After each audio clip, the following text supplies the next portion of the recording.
Hello, everyone. I'm Dr. Diana, and welcome again to one of my classes.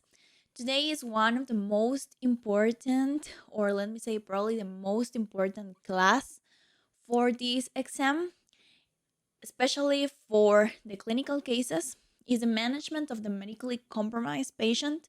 It's extremely important that you know what I'm talking about, that you study this in depth, and that you try to memorize probably everything that I'm saying here, because trust me, it's going to pop up during the exam, it's going to pop up during every clinical case. So I hope you like this class.